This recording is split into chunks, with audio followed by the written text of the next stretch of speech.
I have a special guest here with me, Bobby Bright. G'day, Nick. How you doing? Thanks for coming over the bridge there. Oh, that's all right.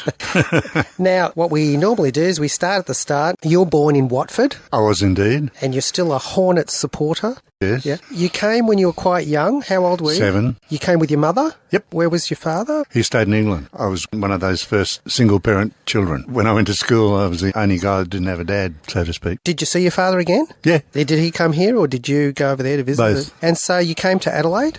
Yep. And where did you stay? Oh, well, my grandparents were living in Adelaide, so that we stayed with them, which was a little suburb called Cumberland. If you know Adelaide at all, it's on the way to Colonel Light Gardens. How long had they been living in Australia for? I'm not really sure. My grandfather had been brought out here by the South Australian government to advise them on architecture. He was an architect. So, but I don't really know when they came. Did you integrate quite quickly or was it a bit of a culture shock? Oh, I learnt quick. I learnt quick that if you stand out too much, you get bullied, so I just sort of fitted in. You would have had, I don't know if it was a Watford accent, but you would have had an English Watford accent's pretty bland, really. So it wasn't like a North Country accent or anything like that. You probably would have lost it quite quickly. Yeah. When did the interest in music start, Bob? The first rock and roll I heard was, I don't know, would have been about 1955, 56, and there was like a half an hour a week program called the Rocker Beat Parade was on radio Friday night, 9 o'clock. I was allowed to stay up and listen to that. Sydney DJs like John Laws or Bob Rogers, other names I can't recall. So, you get that half an hour a night type of stuff. Myself and the guy across the road were avid listeners. We used to write down an exercise book, everything that we heard and what we thought of it and what was on the flip side and what label it was on, all that stuff. Oh, yeah, I was right into it. Did you pick up an instrument then, or that was the next step, or what was the next step? Yeah, I got a guitar, I think, for my 12th birthday or something. From where I bought it, you got 10 free guitar lessons. First lesson was, this is a guitar. We call this the neck. This is the body. These are tuning pegs. These are called frets. So you had to go away and learn all that. So it really didn't arc up to a real guitar lessons for about 4 or 5 weeks. But no, that was good. Yes, I was about 12 when I did that. So obviously you enjoyed it because you have to be pretty dedicated to play an instrument. No, you got to be into it, yeah. So was there anyone else in the family as well, or was it just that neighbour kid? Yeah, just Alan across the road, yeah. Did he take up an instrument as well? No. He was really into music, but no, he had a very checkered life, actually. He went on to be the compere of Adelaide Tonight, which was like Graham Kennedy, sort of. More of the news type thing. 7:30 report, but back then. And then he became a Buddhist monk. He was one of these guys, he always used to come ducks to the school, and he learnt Sanskrit and started telling the monks that, really, you guys, you shouldn't be begging. It says here, the whole Buddhist thing is you go out with your baking bowl every morning. So they weren't that keen on Alan. They shifted him to Cambodia out of Thailand. And about a year later, his mother went to visit him, and they both got wiped out in a taxi. End of Alan, yeah. Yeah. When was that? Oh, don't know, 70s. Meanwhile, back to you. Did you think that I should take a next step of playing guitar? Maybe I should join a band? I had another friend who used to play men's basketball for a local church group, and he came to me, this is when I was 13, and he said, we've got our break-up social tonight. Do you want to come? And I said, yeah, that's cool. I'd love to do that. So I went along to this basketball social, and there was a band on. And I drank alcohol for the first time in my life. Substance cream de menthe. It was a very attractive green-looking liquid. Didn't make you sick, did it? No. Obviously gave me the confidence to get up on the stage and sing. And I still don't know to this day whether I was invited or just did it. But I got up there and sang. And the next day, I got a telegram saying, be at the Palais, which was a dance hall in North Terrace in Adelaide, on Saturday afternoon. Talent Quest. So I went, okay. Where did the letter come from? I don't know. And it's anonymous. I still don't know to this day who dobbed me in. So anyway, I won that. The judge was Johnny O'Keefe. And the reason they were having Talent Quest because television had just started in Adelaide. And they were looking for talent for a teen show called Woody's Teen Time. Yeah, I won that, and the next week I was on television. So I've sort of been doing it since then, really. What were you doing on television? Singing a song? Yeah. The song I sang at the Talent Quest was Johnny Be Good, the old Chuck Berry song. But I can't recall what I sang on the television, no. And I did that show quite regularly for a while. And how old were you then? 13. Quite young. You started early. That's right. Ivan used to run dances around Adelaide. Well, his family basically owned a lot of quarries, and he was right into music, so he used to run about 4 or 5 dances all around the Adelaide area. And so I started getting a bit of work at his dances after that. Were you getting paid? Oh, yeah. I was still at school. Was that Unley High School? That's right. Yeah. You've been checking up on me. Dr. Google. Yeah. Where's Unley? I've heard of it. Unley, well, it's out Unley Road. Thank you very much. I don't know where the name comes from, but yeah, everyone knows about Unley in Adelaide. After that, I sang at a few of Ivan's dances, and he also used to book a radio show, the radio equivalent of the footy show, Saturday night show. People from either the teams that have been playing in the day would come on in, and they'd have a bit of entertainment, and I was one of those people. Then I got my own band together called the Bowmen, and that was with my guitar player was Doug Ashdown. Yeah. Familiar name there. Yeah. Well, Doug... He doesn't like winter in America, apparently. Well, he should. It's kept him very rich. By the time I run into Doug, he says, I remember your mum gave me the first time I ever had crayfish. So was he from England too? Yeah. When I first met Doug, he used to sing George Formby songs. Do you know George Formby? Yeah, George Formby. With me little stick of black. Oh, right, yeah. Swimming with the women. Oh, them, yeah. He used to play ukulele. And he had first Les Paul Gibson I'd ever seen. He used to play this fantastic Les Paul Gibson through this tiny little pink amplifier. Well, how did he afford that? I guess his parents bought it. I found some old newspaper article on the internet, and a guy called Barry Stanton was very impressed with it. Barry Stanton. He was a sort of, an Elvis-type singer. Used to play guitar and that. I think Barry's still alive. Yeah, he was really popular at the time. I think he was another one of Johnny O'Keefe's finds. He was Mr. Rock and Roll, definitely. He really loved the business and wanted to make it Australian. Because Jock used to go around finding people all over the place. I'm just one of them. The Hearseman. The Hearseman. Okay, we've jumped forward about 10 years. I didn't know Mike Brady was that young. Yeah. What about I just fill you in on how I got to Melbourne, because that's where the Hearseman were. Ivan Damon, who we mentioned, bought a couple of picture theatres in Melbourne, one in Mailing Road, Canterbury, another one in High Street, Preston, and he refurbished them, took all the seats out, put dance floors in, and started running shows there Thursday and Saturday nights. And he said to me, this is when I was about 16, we're doing this in Melbourne, would you like to come across? So we used to leave Adelaide on the Thursday morning, Ivan's big main line, which was, you know what a custom line was? Like one of those big yank tanks with the big fins on the back, chrome and bright red. Well, the main line was the station wagon version of it. So we'd hop in that. We used to do the trip in 5 hours. I mean, we'd travel at about 120, 130 miles per hour. Folks, this is obviously before speed limits were invented. Well, pretty much, yeah. And it was also before trucks were on the road, so it was a lot safer. But the roads were real thin, just single lane each way. So, yeah, we used to jump in the car on a Thursday, drive across, do Thursday night at Mailing Road, Friday night at Mariana Hall Sunshine, Saturday night at Preston Circle, and then Sunday we'd drive back to Adelaide. You weren't still going to school, though, were you? No, I left school at 15. And I'd worked in an advertising agency, and that all fell apart because of the credit squeeze. Everyone got fired, just a copy boy, riding a bike around Adelaide. Ring Stacey, a guy called Eric Ring, and another guy, Stacey. Yeah, we'd drive across, and then the next Thursday we'd jump in the car again, and off we go. After about a month, I got jack of that, and I said to my mum, look, I think I should go and stay in Melbourne and give it a go. And to her credit, she just said, well, look, if you don't do it now, you'll regret it for the rest of your life, so you better go and do it. And I did. So for the first few weeks, I slept on a couch in the foyer of the Mailing Road Canterbury Ballroom. Then I rented a little flat in Preston. So yeah, I used to work around Ivan's dances in Melbourne. So you're getting enough to pay for food and all that sort of stuff? Sort of. We weren't rich, but you pay your rent and stuff. Did you have a car? No. How'd you get to... People would pick you up, But that's where I met Laurie Allen. He was in a band called the Blue Jays. He used to play at Mailing Road Thursday nights. And in those days, after a gig, you'd get together to have a drink. Unlike these days when you get together beforehand and have a drink. And Laurie just loved to sing harmony. So he'd say, oh, do you know any Everly Brothers songs? So I'd say, oh, yeah. And he'd sing harmony. And people would come up and say, geez, you guys sound good. Why don't you give that a go? But we both intend, of course, on being solo artists. We don't want to be in a duo. There was no Simon and Garfunkel back then, was there, to make it legit? No. Well, there was the Crew Brothers. The Everlys, I suppose. The Everlys were definitely the epitome. In Australia, there was the Allen Brothers and the Crew Brothers. There were some other guys too, I can't even think of their name. I don't think they ever learned to sing harmony anyway. Duos aren't really an Australian thing, are they? Besides Bill and Boyd and... No, that's the other ones I can't remember. Bill and Boyd, yeah. Well, they used to sing in unison all the time. Anyhow, I digress. So the solo career, you actually released a couple of records, I found. That's right. When I decided to move to Melbourne, there was a disc jockey in Adelaide called Bob Francis, who was #1 DJ over there. I think he still does it. Yeah, he turned into a talk show. A shock jock. Yeah. I think he's actually retired now, but he gave me a letter of introduction to Stan Rofe, who was like Melbourne's. Ian Molly Meldrum of the time. Oh, much more important than in Melbourne. I mean, Stan just basically was the first guy that played real rock and roll in Melbourne.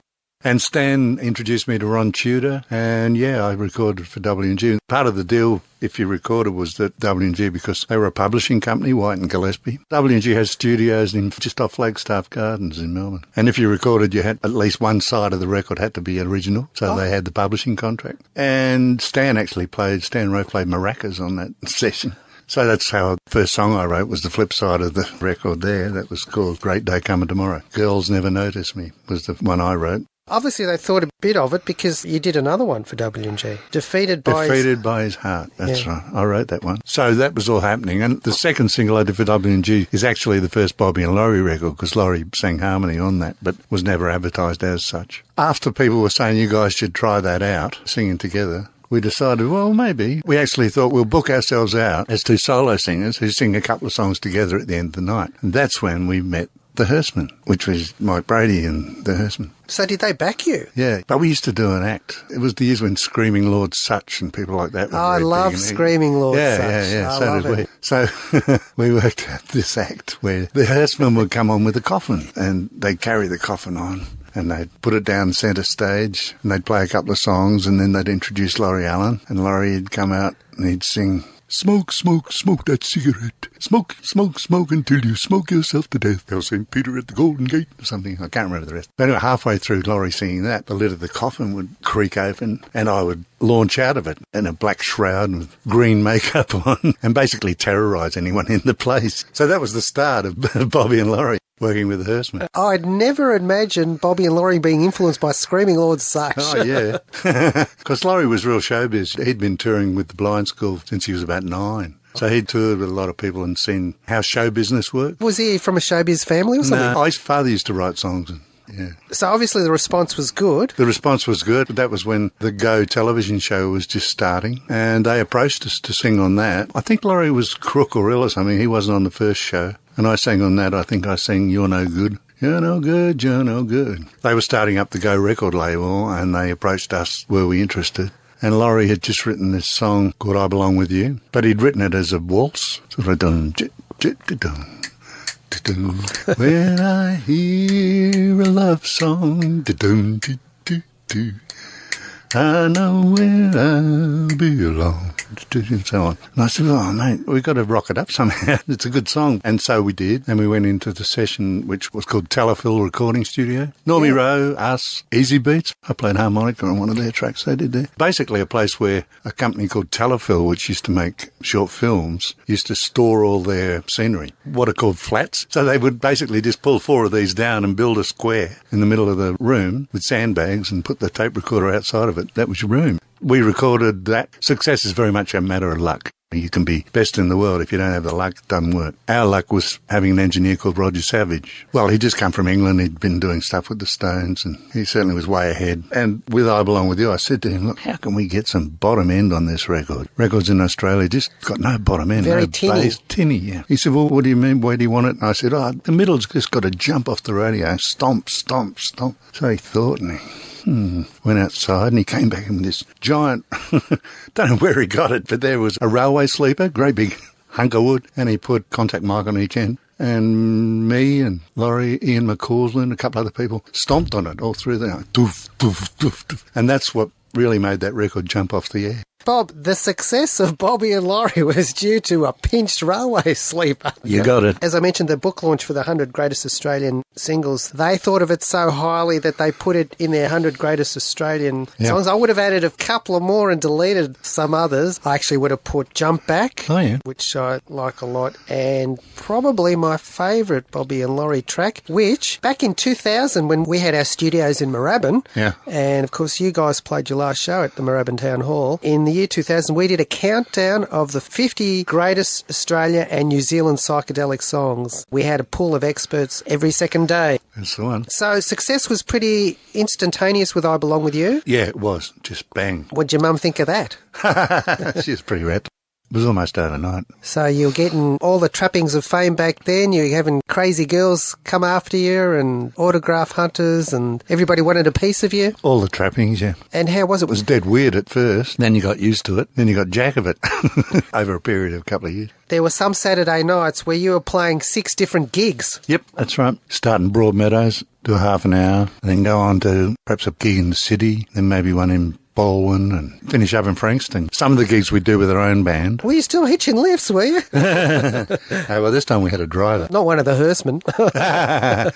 No, that would have been cool. So, we'd do the first gig with our band. The second gig we'd do with whoever the house band was, but we'd borrow their guitars and do it. And whilst the band went to the third gig and set up there, so we'd do it with a band there. And the next gig we'd do just with the guitars of the house band and then finish with our own band at the fifth one. As part of the show, were you still doing your little solo spots as well? No. It was all Bobby and Laurie stuff? Yeah. So when you first started, what sort of stuff were you playing? Because I imagine that you hadn't written, or that Alan Bright fella hadn't written as many songs as, even for a half-hour show maybe. You know what used to amaze me? How many people would say, who's that Alan Bright guy? People didn't Jerry that Laurie Allen and Bobby Bright might be Alan Bright. No, but you fooled them, Bob, because you didn't spell it right.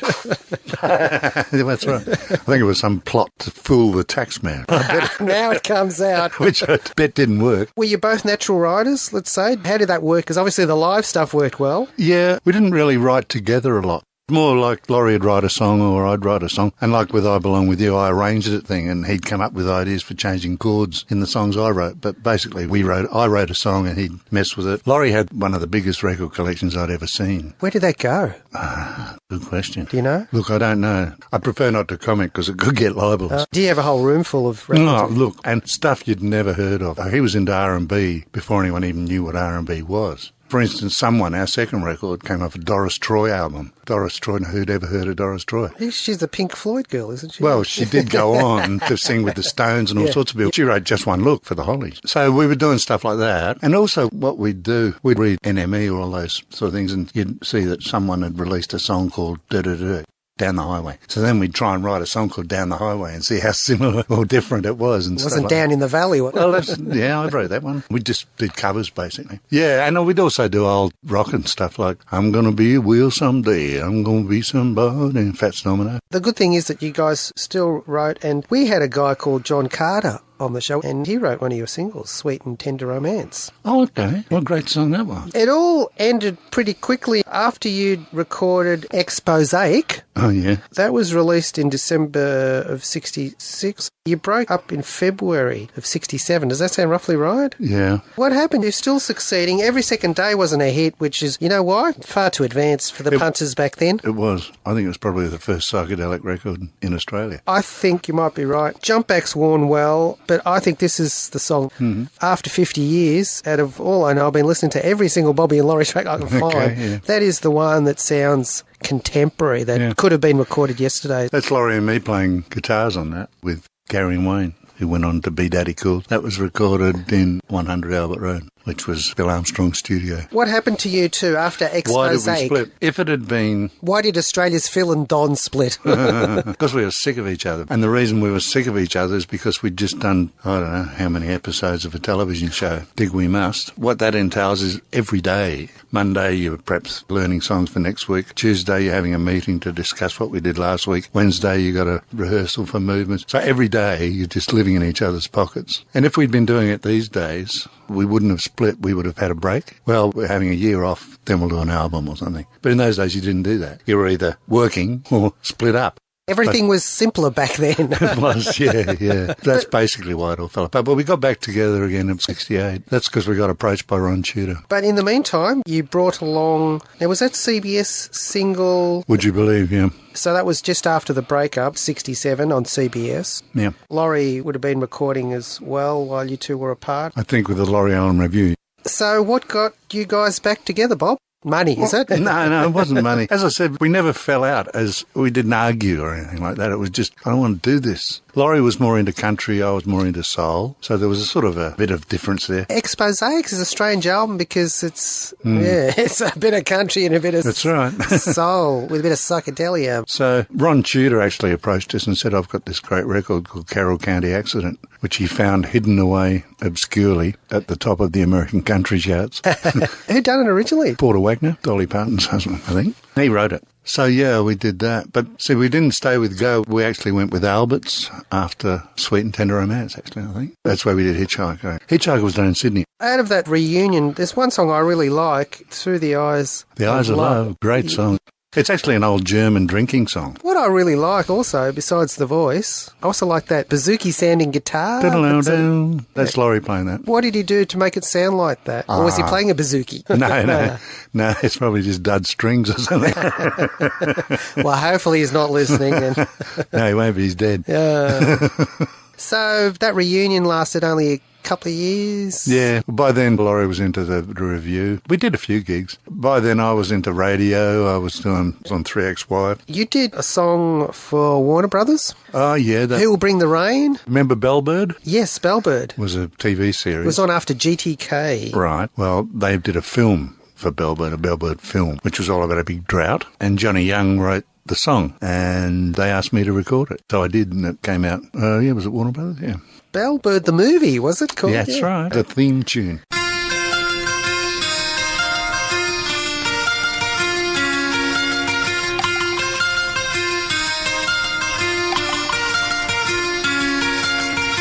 Look along the dusty road for many miles around. Signs of drought appearing everywhere. The long green grass that once stood here cheered the farmers' hearts, has long since gone and left the pasture bare. Don't you wish that you were someplace else but here? What'll happen to this country town we all hold so dear? Who will bring the rain? Help us smile again. For weeks on end, you kneel and pray, rain will maybe come today. Look at your sheep, they're dying one by one. Money's so much tighter now, you've heard. The banker says he'll have to take your land if nothing's done. Don't you wish that you were someplace else but here? What'll happen to this country town we all hold so dear? Who will bring the rain? Help us smile again. Yes, who will bring the rain so we can find the will to smile? Dream of things that used to be, if only for a while. Who will bring the rain so we can walk in fields of green while the sun is shining? We're dying with our dreams. Who will bring the rain? Help us smile again.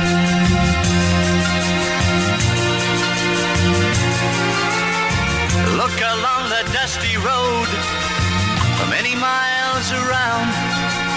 Signs of drought appearing everywhere. The long green grass that once stood here cheered the farmers' hearts, has long since gone and left the pasture bare. Don't you wish that you were someplace else but here? What'll happen to this country town we all hold so dear? Who will bring the rain? Help us smile again. Ooh, bring the rain. Help us smile again.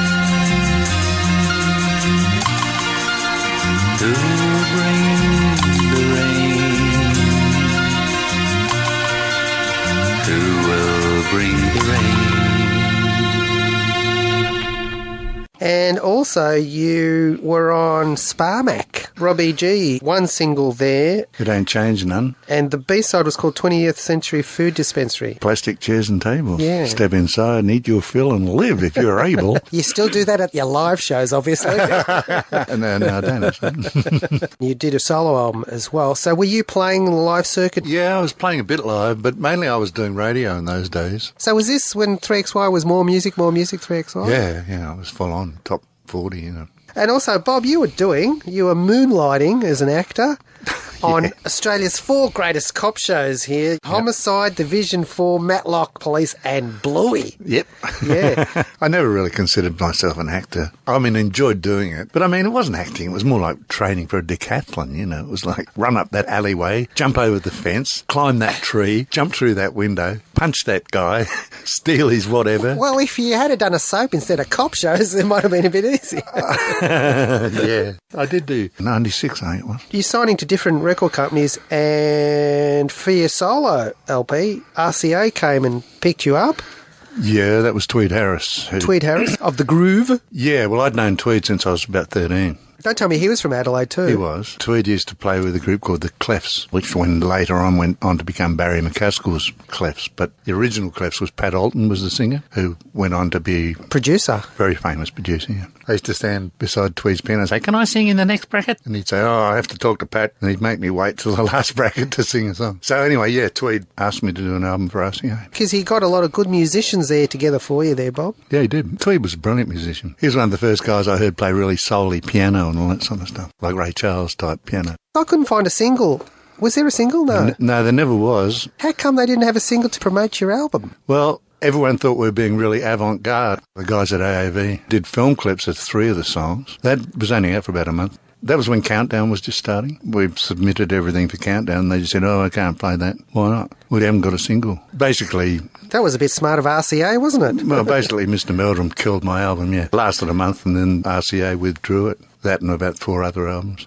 I believe to balance their tax. I can't prove this, but the rumour I've heard, what I've been told, is that RCA America had sold about $1 million worth of technical equipment to the Australian government, so they needed to leave a lot of money in Australia. So they made 4 albums and then junked them. I have no proof for that. That's what I've heard. So after that, Bob, what were you doing? Because you've brought some music as well with you. Bob's your uncle.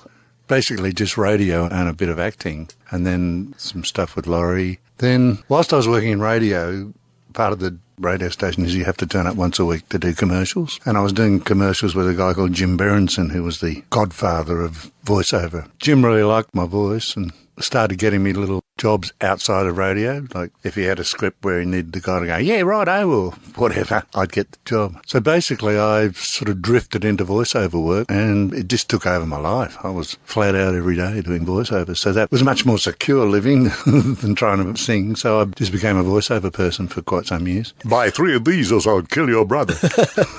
I worked a little bit in film and we had to get voiceover guys, and their hourly rate was quite... Well, you see, that's because, when was it, the 30s, I think? People started to realise that machines were taking over people's work, which is something that most people hadn't really woken up to yet. If I was, say, I had an account to do Cadbury's, I'd have to turn up every night in my dinner set and say, "Yum, yum, Cadbury's chocolate, yum, yum," or whatever. So when tape recorders came in, they said, "Well, hang on, I used to work every night, now you want me to work once and you're going to play it every night. So some way I have to be recompensed." So our union started in America, obviously, but the unions at that stage said the rates have got to be like that, generous, like you said. So we were ahead of the ball game, really. Where's it going to go? Driverless cars? Taxi drivers out of work? Without wishing to get too deep into politics, I really think our leaders should be sitting around talking about what are we going to do with people's leisure time, because there's not going to be the work. Yeah. But no one wants to face it. It's jobs, jobs, jobs. Anyway, enough rant. Yep. So you were doing a little bit of recording as well, because you've brought a few songs here. Yeah, well, You've always dabbled. Yeah, I've always... I mean, I've got spools for, well, hard drives full of songs that I've written, but out of every 10 you might get 2 good ones. So anyway, I was really big into the voiceover thing all through the 70s. And then I decided I wanted to get back into music. And that's when we did the album with Tweed. And that didn't work for reasons I've discussed. And I just was starting to get totally despondent with the whole damn thing. I had a bit of a substance problem, if you know what I mean. If everything that I loved doing had brought me to this, it's time to stop. So I headed up north and cashed out for a while behind Coffs Harbour. But started a little band up there. I had a band up there for a while called Some Well-Known Northern Gallopers, which was a name I'd seen on a rodeo sign. So-and-so and so-and-so and Some Well-Known Northern Gallopers. What a good name for a band. So we did that. And then I had another little group with a guitar player called Mick Lieber, who's come out from England. He played, I always forget, he played on a really big hit in England. Then he came to live in Australia and he played with the Party Boys and all. And so we had a little band with him and his partner, Angelica. She used to play bass, he played guitar, I played rhythm and sang. And we were called the Rocket Pilots. So we used to do gigs around up there after about 9 years. I came back actually, when I left Melbourne, I was never coming back, ever. But you're still here, I hate to tell you. Yeah, well, it's even worse than that. I left Williamstown and I came back, and where did I live? Williamstown. That's a nice place. Oh, it's great. I shifted to Willie before the bridge was up. But that was because I'd been living in Paran and working in South Melbourne during the 70s when I was flat out voiceover. So I'd be home, phone would ring, drive to South Melbourne, do the gig, go home, phone would ring, go back to South Melbourne. I just felt like I was immersed in the city, never got out. And I was playing cricket at the time for a show business team called Some Bare-Handed Wolf Chokers. And one of the guys' wives said to me, have you ever been to Williamstown? I said, no, where's that? And she said, oh, it's over in the west and there's a house over there. I thought you might like it. I drove to Willie, went down Ferguson Street and you come to the end of it and there's Melbourne right across the bay. That's where I want it. I don't want to be living in it. I want to go there when I go there and then be out of it. So that's why I shifted to Williamstown. So anyway, then I left and went up north, ran into an advertising guy up there who said, you've done a lot of voiceovers. Have you ever written? I said, no, not really. He said, you've done enough 30-second radio spots. Surely you could write one. I went, oh, yeah, right. So I spent a couple of years in this little agency up there doing everything. It was fantastic. He'd write a script, ring up, get the people to do it. It was around about that time. Laurie and I had been doing a couple of shows each year. And I wrote a submission that if we wanted to continue to work, we should light the fire a bit. Otherwise, we'd pass into history and no one would remember. So I think we got in touch with someone in Melbourne, put the idea to them, and yeah, that was good. So we came down to Melbourne, put a band together, went to Darwin, went to Alice Springs. We were due to go to Perth and then come back to Melbourne. After Alice, Laurie went back to Sydney and got really sick. His esophagus ruptured and he nearly died from bleeding to death. What caused that? He was an asthmatic. To cure, if he felt an asthma attack come on, he would stick his fingers down his throat, make himself vomit to clear the... But all that apparently weakened the esophagus and he was out of action for months. So that put an end to what we were planning. And there I was in Melbourne going, what do I do now? I still had a house up in Coffs. But I was walking down the street in South Melbourne one day and the guy said, oh, you were in town. Come and do a voiceover. Oh, all right. I went in and I can't remember what I said. And came then and he said, now let me see. He said, $650. Is that all right? And I said, oh, yeah, that'll do. I mean, I'd been working up in Coffs for $60. That was for an hour job, was it? That's a long one. Oh, yeah. 10 minutes, man. Come on. Bob, we're running out of time. Just want to get on to Child of Rock and Roll. You did reform with Laurie and you recorded an album. Of course, sadly, Laurie died, I think, a few weeks after you guys did a show at the Moorabbin Town Hall. 2 weeks, yeah. Our old studios. So it was very sudden. Or had he been right at the show, for instance? He said to me, I might sit down during solos and stuff tonight. And I thought that was because his legs were playing, because he'd had a car accident some 5 years before and had metal rods put in his legs. So I thought that's what was happening. But apparently, no. He'd been going up to Sydney for years. So what are you doing up there? He said, I play with this little Johnny Cash band. He's playing dung, chick, dung, chick, dung, chick, dung. He plays that bit. He didn't sing. He was just dung, chick, dung. I found out after he died that actually he was going up to Sydney to see the heart specialist. And the heart specialist told him that he didn't have that long. Turns out his asthma was the result of a totally enlarged heart muscle. It was actually blocking off the airwaves. Yeah, he had a mild heart attack about 9 o'clock one night and wouldn't let anybody do anything about it. Well, the next morning, he had the big one at 6 o'clock. I got a phone call about 8 o'clock saying, look, if you want to say goodbye to your mate, get out to Monash. And they were pumping him with 100% adrenaline and getting no reaction at all. So they pulled the plug about midday and Laurie was gone. It was a big loss to the Australian music industry. He was definitely a one-off. You know, he was a strange guy. I was forever the diplomat. Laurie had upset people really easily and I'd have to sort of go, he's just trying to be funny. He's not really slinging off at you. You know, as I said, he really knew about entertainment. Let's talk about Child of Rock and Roll. Is this the last major thing that you've done? Yeah, it was done about 2 years ago with a brilliant musician called Michael Oliphant. Michael used to run the Channel 10 Orchestra for Bert Newton and stuff. Brilliant musician. You know Frank Howson? I actually personally know Frank. Okay, well, and he's been on the show. Well, Frank ran a show at the Mimo. Frank's been involved writing songs with a lot of people. Little River Band is one of them. So he wanted to get a group of people together to sing his songs. There was plans to do an album. And he gave me one of the songs to sing. And it was with Michael, and I decided rather than do it with the full band, I'd just do this song with piano. I worked that out with Michael, and it was enjoyable. Finished the gig, and girls were actually screaming. yeah, wow. So I just came off stage, and Michael just said, why don't we do an EP,